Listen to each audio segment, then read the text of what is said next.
ह्या वर्षी अचानक मे महिन्यातच पाऊस सुरू झाला. सगळ्यांनाच प्रश्न पडला, की मे महिन्यात कसा काय एवढा मोठा पाऊस आणि पाऊस झाला ते झाला आणि तो पण एवढा मोठा. आता ह्या पावसात काय झालं होतं, की विटाबरोबर 1 ते 1.5 लाख विटा बरोबर आपल्या फडात पडलेल्या आणि फडात पडल्यामुळं फडात इतकं पाणी साठलं आणि पावसाचा मारा बसला, की विटा इतक्या खराब झाल्या, की काय बोलायचं नको.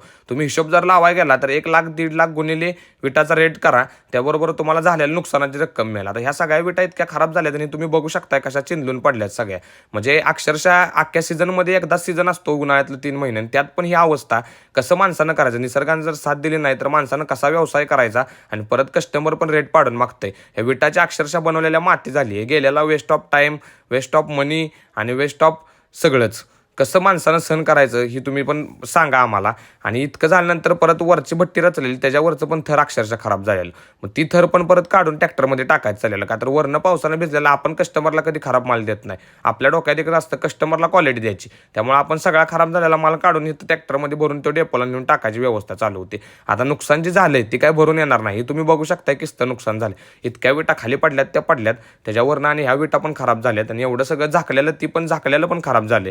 काय बोलायचं कामच नाही. एवढं पावसानं मोठ्या प्रमाणात ह्यावेळी नुकसान केलं. तर मे महिन्याचा पाऊस आला खरं, पण वाट लावून गेला अक्षरशः. ही बघा कडनं मारा बसल्यामुळे ह्या कडच्या विटा पण सगळ्या खराब झाल्या. आता ही पूर्ण एक लेअर सगळी खराब होणार आहे. वीटभट्टी तर तिकडनं पेटवलेली, पण काय होतंय आता देव जाणं.